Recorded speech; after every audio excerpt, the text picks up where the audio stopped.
Adam Silver has had a couple interviews over the past couple of days now, one of which is where he said some questionable things about Aspiration, and then also some very questionable things about where the league stood when it comes to its arrangement between the league and the viewer in terms of the ability to actually watch the content. He is now, he tried to backtrack a little bit, and unfortunately, it didn't really work out too well for him. I don't think it did. Let's get into it from the media side. It's the first season of the new media deals. Disney and ESPN back, NBC back, Amazon in, TNT out. Just talk about how you gear up for all of this and things that you look to in terms of fans being ready to adjust their viewing habits to the new media rights. Well, first of all, we're hugely enthusiastic. It was great to hear Maria talking about it. Obviously, I worked with her when she was at ESPN and now have her as a studio at NBC and Peacock. We are going to 3 national partners. We used to have 2. I enjoy the competition. I think it's helpful. I think they, as I've been dealing with all 3 partners, I think they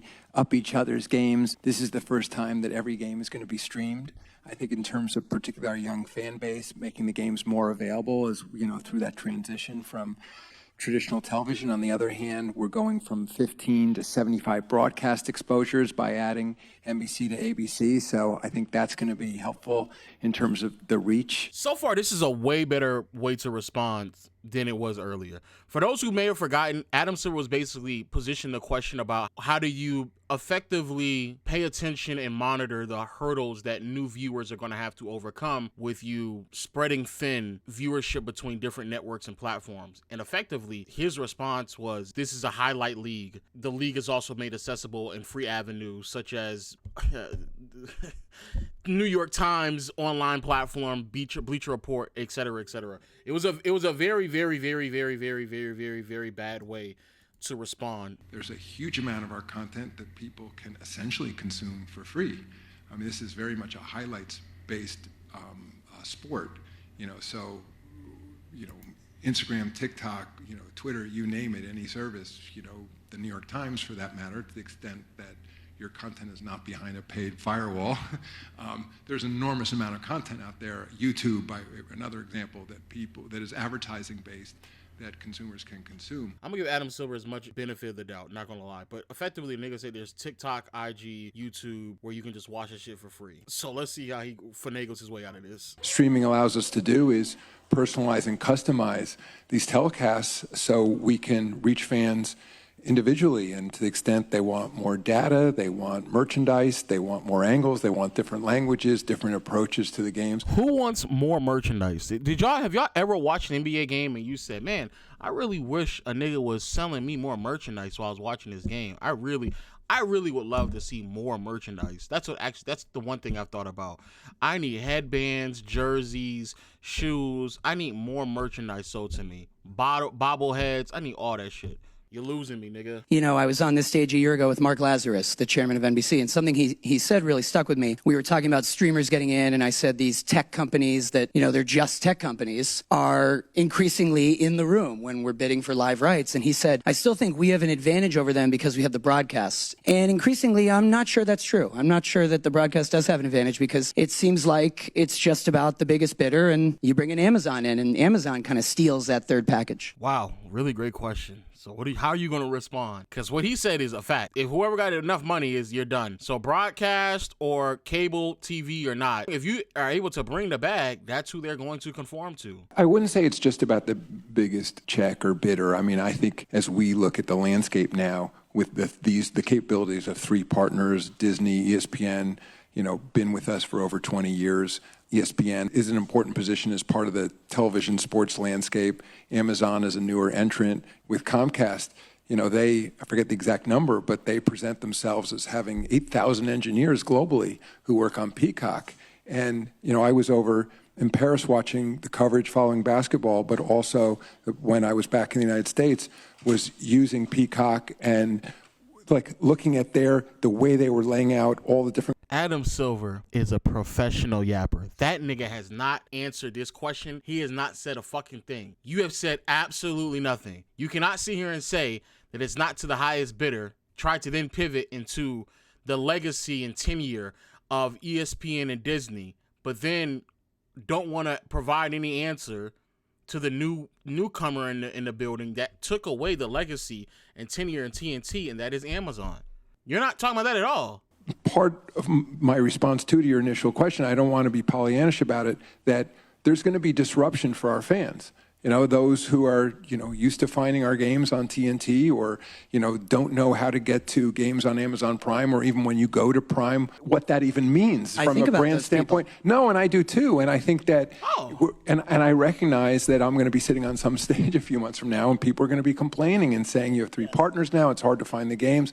So it's incumbent on us. And like, for example, we're going to be promoting the fact that, through our free app, the NBA app, it's going to be a front door to all those services. So, as opposed to going to Google to find our games, we can say, go to the app. You of course, need to be a subscriber to Peacock and ESPN and Amazon, but you will be able to get to the games directly there. And I think over time, the technology will make that much easier. I mean, I would just say, I remember when we went through this, all those years ago when we left NBC and everybody said the sky is falling and you're not, don't have the same amount of broadcast exposures anymore.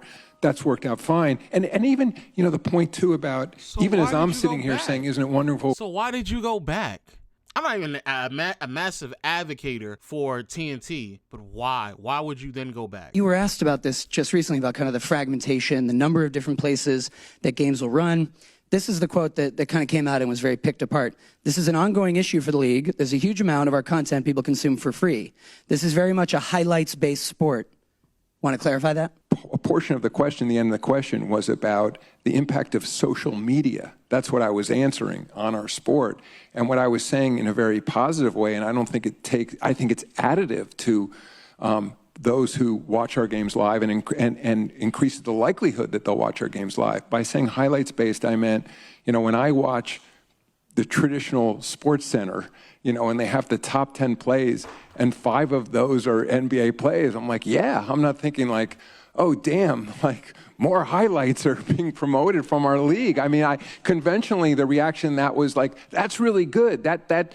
It's a live game full of highlights. I mean, by definition, highlights aren't necessarily past tense. I mean, like when the NBA games are packed with action, and I guess it was misconstrued, but the point I was trying to make is that there is this community of social media followers, frankly, globally estimated at roughly around 2.5 billion people connect with the NBA in some way. Any brand, any programming source would love to have those 2.5 billion people. Now, I think the challenge for the league office, and this is something I've been talking a lot about with my colleagues internally, is how do we then ensure that we're converting a highlights-based fan, for example, to a live game viewer. By no means we don't want it to be a substitute. We're not going to probably have, especially because of time zone issues when you're a global sport, it's going to be highly unlikely that everywhere in the middle of the night, people are going to be stopping and watch our games. But to me, it's something, as I said, that like now that with these incredibly exciting moments, how do we demonstrate to our fans that they don't want to miss them live? And I think part of it, as we've been talking to those 3 partners, and ESPN is revamping what they're doing through their direct-to-consumer business, is how do we make our telecast that much more engaging? And again, there's the competition among them, even though they have different games, I think, to, who's going to do the best job.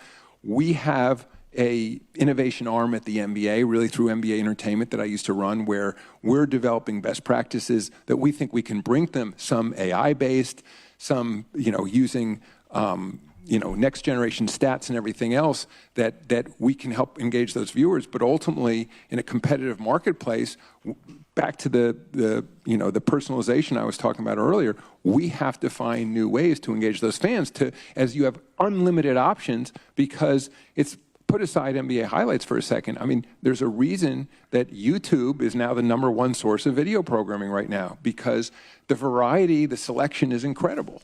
And I'm not talking about YouTube TV, I'm just talking about YouTube. And so, sure, I don't want to take away some of our programming from YouTube, because I think it's teaser programming to watch the games live. But, so I accept that what I said was misconstrued. I certainly didn't intend it that way. Again, I think that it's a positive thing that there's so many highlights in every game. But I guess to completely clarify, those are highlights that ideally we'd like people to consume live, not after the fact. Not gonna lie, chat, that's a bunch of nothing. I want everybody to understand the original question, the premise of the original question that was asked was specifically about how is it that you get people to now tune into basketball games, especially at a rising cost that's now going to be divided amongst multiple platforms that will further increase the cost of watching these games. And sure, social media might have been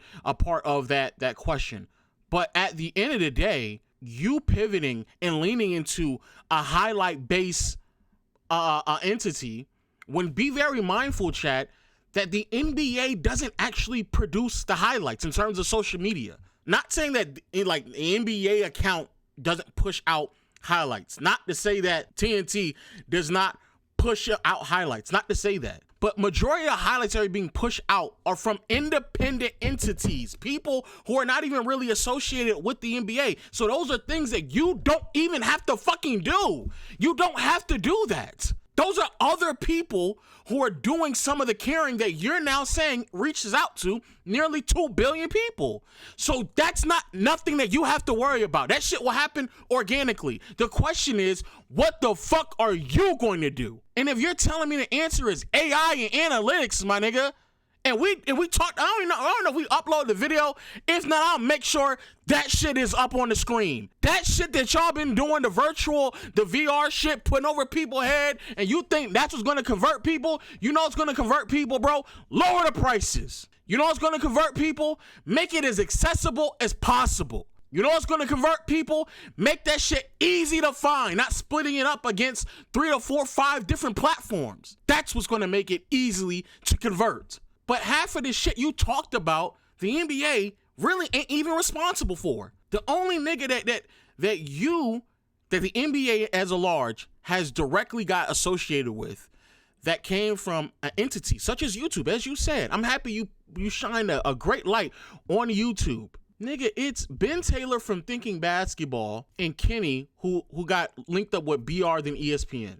That's it. It's just those two amazing content creators. I think those two in particular, in my opinion, I have to do a Mount Rushmore. I think they have to be on the Mount Rushmore of NBA content creators. But that's really it. If you want to throw Jesser in there, fine. Again, those are independent entities. The lift for many of them isn't that steep for you all to interact with them because that's all you have to do. And also be very, very mindful throughout my time creating content on YouTube for now going on 10 years. A good portion of that 10 years, you all were actively making it more difficult to upload content and not highlight content that leaned a bit more analytically, content that did way more deep diving and celebrating of the sport. You all actively made it more difficult. Let's talk about the Clippers and Kawhi and Aspiration and this $28 million endorsement deal, $300 million sponsorship deal that this company had with the team.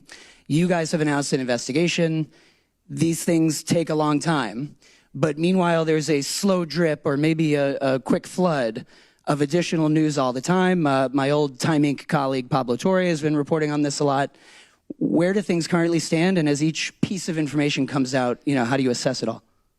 Number one, I'd say in almost all the investigations we've done since I've been at the NBA, certainly the bigger ones, the media plays a large part in them. As we are seeing in this investigation here, it began with Pablo and his podcast. This was not something that was on our radar to even be thinking about, and whether it should or shouldn't be. And when this concludes, we'll take a fresh look at our rules in terms of companies that players are investing in and owners. We have rules now. We have lines, but there's not a complete prohibition. It's based on the amount each owns in those entities. So, but the values are getting much higher. The world's getting more complicated. Those are things that we're going to look at. But one of the things that in some ways we're the beneficiary in these investigations when they become public. Pablo, for example, has numerous anonymous sources. Some of them may choose to come forward. Some of them may choose to speak to other media outlets. Some may choose to be on the record. There are some news organizations that pay for news content. But I'm just saying in some of our investigations, they've been broken because people have chosen to sell video and do other things there. So they become, that media coverage becomes part of the investigation. So the drip you reference, sure, we have, right down the street from Wachtell, that does our investigations.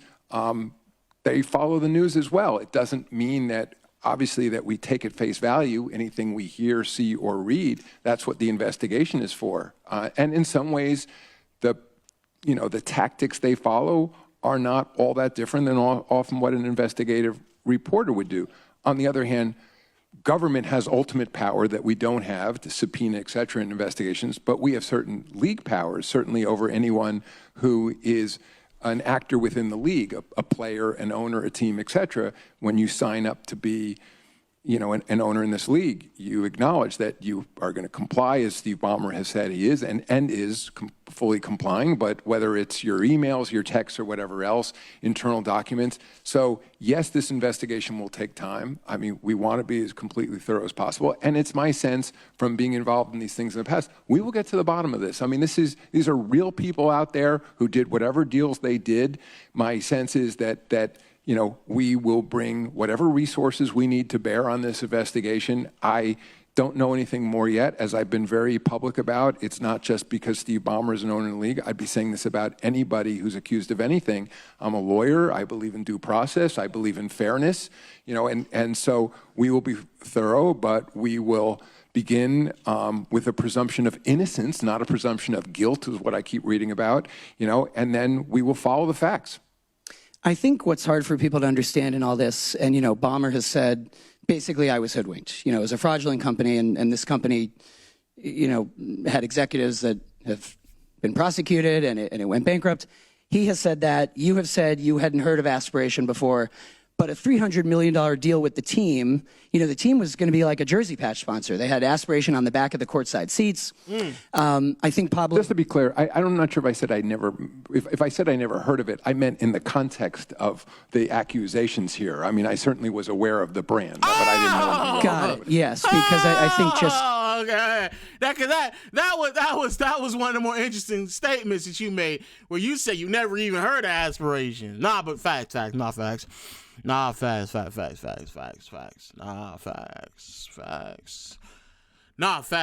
Facts, though. Facts. I'm so happy you now have your memories gotten jogged. Nah, facts, dog. Facts.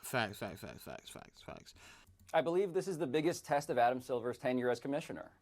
And I say that knowing that there are other candidates, but he came in with Donald Sterling. That was, in retrospect, an easy call. Documentary evidence, a tape. In 3 days, they said, banned for life.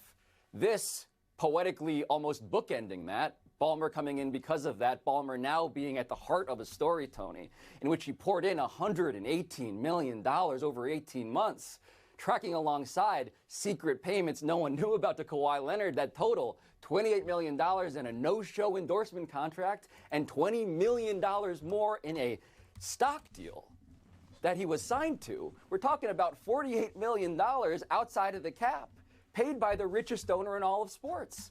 And so the question for Adam Silver, to be blunt about this, is, do the rules matter? You're a steward of integrity. The inconsistency of commentary around what you knew, and in honor of Robert Redford this week, what did you know and when did you know it? That question applies to the commissioner in terms of how he himself has been presented, as well as the investigation, which has taken, for me, many sources and 3,000 pages of documents. So this is your story. I applaud that. I know very little about it. I know there are no-show jobs all over the world.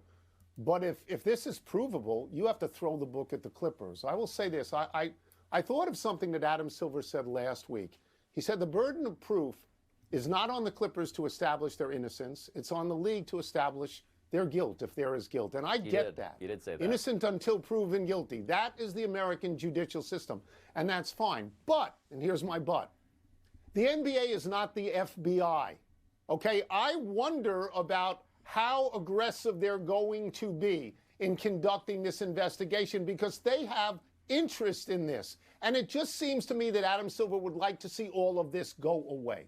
I wonder how you feel about that. what people need to understand when referring to this whole situation, I agree with Pablo said. This and how Adam Silver navigates through this new subsection of consumption, regardless if that's through television, cable, broadcast, or now streaming. How he navigates these next 10 years and this scandal will be the defining factor of who Adam Silver is and eventually was as a commissioner. This will be it. This is his legacy. The Donald Sterling stuff, that was a layup. The COVID situation, that was really the player's decision. Everything kind of leading up to where we are right now, this is the moment. You cannot keep defaulting to our ratings are dropping, but hey, look at what we're doing overseas. No. Everybody else's ratings have gone back up. They've seen some of the best numbers that they have seen over the past 5 to 7 years. That's including MLB and NFL and even NHL. Every other sport, they have gracefully been able to pivot from one era of greatness to a next. Tom Brady, Peyton Manning, Ray Lewis, all of them, to where we are right now. Shout out to Lamar Jackson. Shout out to I thought I was on a roll. I was on a roll right now. Fuck. I was on no. Patty Mahomes. Josh Allen. They've all been able to pivot. Brock Purdy. He almost got me there. He almost got me. Now you almost got me. Same with MLB. Chipper Jones. CC Sabathia. Derek Jeter. But the NBA is struggling to make that transition. And it's not to say that there aren't any up and coming stars, but they're not even touching the fucking surface as a LeBron, as a Kobe, as a Jordan, as a Shaq. Fuck, they're not even KD, Curry. They're not Magic Bird. There's nowhere near close to the level of fanfare, awareness, none of that shit. So this is going to be it. This is what's going to define Adam Silver's legacy. Are you going to be known as the person, the commissioner, that was willing to conform and bend to the knee of owners and players, so much so that there is overwhelming evidence that Steve Balmer potentially was paying Kawhi Leonard under the table, allegedly, circumventing the salary cap, and you're not going to give him any punishment at all? Because with the amount of evidence that Pablo has provided, it's damning. It's crazy. So are you going to continue to allow that to happen? Or are you going to step up to the plate and make a call, lay the hammer down? At some point, you're going to have to address ratings dropping. At some point, you're going to have to address that you got a bunch of players who don't give a fuck about All-Star Game.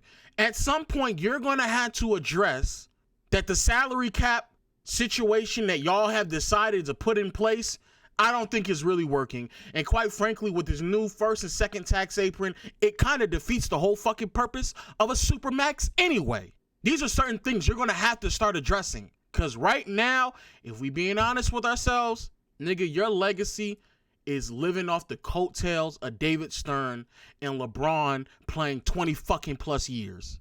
That's your legacy right now. Let's keep it all the way a bean. That's your legacy. So we're going to need answers. We're going to need answers real quick. Yeah, I'm not going to lie. His interview gave me the impression that he really doesn't actually have a full understanding He of doesn't. like a lot of things that are going on. Yeah, like not even remotely close. It's kind of disappointing too. I feel as if like he got gifted the league because I think he came in like 2016. He came in right when LeBron was still in Miami, then transitioned back to Cleveland. The league that he was gifted was amazing. Yes, he got gifted some Russ triple-double, Harden exploding, KD goes to OKC. The first thing that this nigga does, the first thing that happens under his watch is a massive spike in the salary cap that is so hard to comprehend that KD effectively gets the decision to just sign anywhere he wants to, basically defeating the whole purpose of a salary cap. Then we now at potentially the worst CBA ever. Viewership has gone down. And you sat back and just watched niggas just trash left and right the next generation of stars. And for whatever reason, you just thought Zion and Embiid was going to be the next face, and them niggas can't stay on the court. Ben Simmons going to be the next face, and he can't stay on the floor. You got to get it together. No way that we're this deep in Shea's career, and you just not giving this nigga a Christmas game. No way. There's just literally no fucking way. Kawhi, John Morant, all these niggas getting a whole bunch of games. No. I challenge many of you all to just go back and go look at like the TV schedule, the national TV games in the mid-2000s. David Stern did not give a fuck how popular Allen Iverson was. He knew who LeBron was, nigga. He didn't give a fuck about Vince Carter. He didn't give a fuck about Jason Kidd. He didn't give a damn about. If you go back and go look at the mid-2000s, bro, the Cavs had just as many national TV games as the Lakers and Knicks. That nigga did not give a fuck. He didn't give a fuck what nobody else did.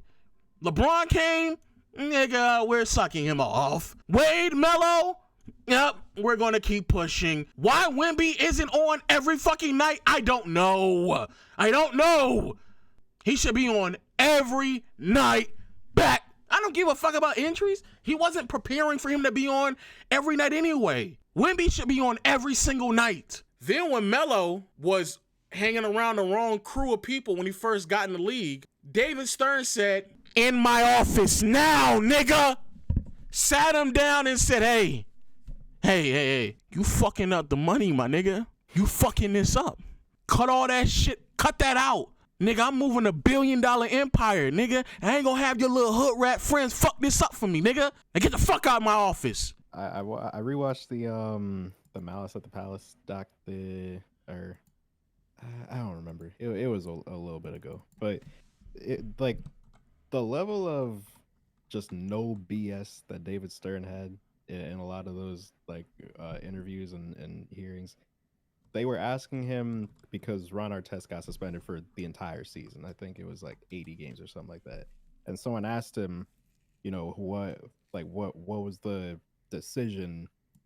Anyway, long story. What did the vote for that look like? And he said it was unanimous. It was 1-0. 1-0. 1-0 is crazy. I was like, oh, okay. So that's how he moved. Yeah, that's how we running around here. Yeah, 1-0, nigga. It ain't nobody else. Oh, this is the Melo story. Anyway, long story short, David Stern suspend me out of everybody 15 games. Everybody else got like 6 games, 7 games, shit like that. And I go speak to him like, why you do me like that? What did he tell you? Man, your rap sheet. A rap sheet? Man. Look. NBA rap sheet.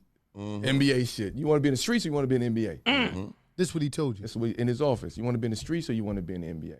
You fucking with a corporation now. You doing stop snitching. You gonna leave. You gonna leave that alone. I know who you with.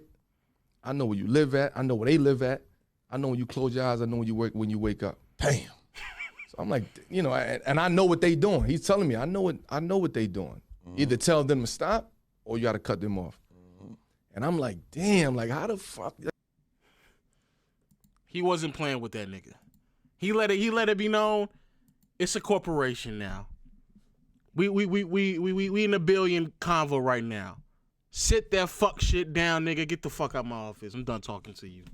I know for a fact David Stern would do the same thing with Ja. You be a street player or NBA. What you want to do? Huh? What you want to do? Nigga, I'm pushing billions around here, nigga. We overseas with this money. Nigga. I don't give a fuck about what you and your little niggas in Memphis doing. I don't give a fuck about that shit. So which one is going to be? I had you pack the fuck out of here like I did every other little ass nigga before you, nigga. What the fuck you want to do? Now get the fuck out my office, man. Don't let me hear you. I don't want to hear none of that shit no more.